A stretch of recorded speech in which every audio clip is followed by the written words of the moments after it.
Meet the fascinating people who made circus history with their unique talents and incredible stories. From the unusual to the astonishing, discover the extraordinary lives behind the greatest acts of all time.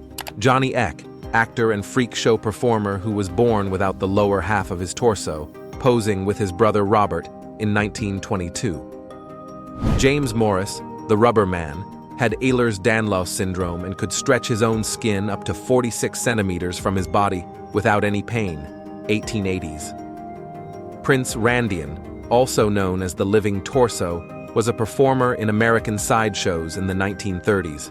Born in British Guiana in 1871, Randian was known as the human caterpillar for his ability to crawl on his belly. Alice Elizabeth Doherty, who is the only known person to have suffered from hypertrichosis, werewolf syndrome, in the US, was exhibited as a sideshow attraction by her parents. Francesco Frank Lentini was a Sicilian-American sideshow performer.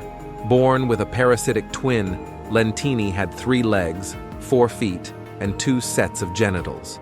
Thomas Wadhouse was an English circus performer who lived in the 18th century. He was most famously known for having the world's longest nose, which measured 7.8 inches long. World's Fattest Man in 1890 was large enough to be considered a freak show in the circus. Showman P.T. Barnum's Fiji Cannibals, bought by Barnum in 1870 to be an attraction in his circus. 2 African-American brothers with albinism were forcibly exploited as performers in a circus. In 1927, they returned to Roanoke, and George recognized their mother and screamed, "Willie, she is not dead!" World's Largest Woman and Smallest Man, July 1922. Nellie Blanche Lane, 642 pounds, and Clarence Chesterfield Howerton, 2 feet 4 inches tall, one of the Munchkins in Wizard of Oz. Lucia Zarate, the shortest woman in history, died of hypothermia when her circus train became stranded in snow in the Sierra Nevada mountains in 1890. Adrian and Fedor Jeftichu. At 16, Fedor joined P.T. Barnum's circus as Jojo the dog-faced boy. The Wild Men of Borneo were underdeveloped twins that were actually sold to the circus by their own mother in 1874. 2 circus performers, George Moore, the Living Skeleton, versus Fred Howe, the Fat Man, 1897.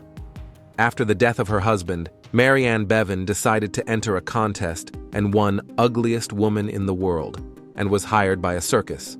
She endured the ridicule of others to give her kids a better life. Madame Gustika, of an Ethiopian tribe where stretched lips were a cultural norm, became a circus attraction in New York. She is shown smoking a pipe during a show in New York, 1930. Circus performer Jimmy Armstrong having a smoke break, 1958. The Man with a Parasitic Twin Growing Out of His Torso, the life of circus performer Jean Libera. Conjoined twins Rosa and Josefa Blazek with Rosa's son Franz, 1910. What do you think? Were these performers celebrated or exploited by circus owners? Share your thoughts in the comments below.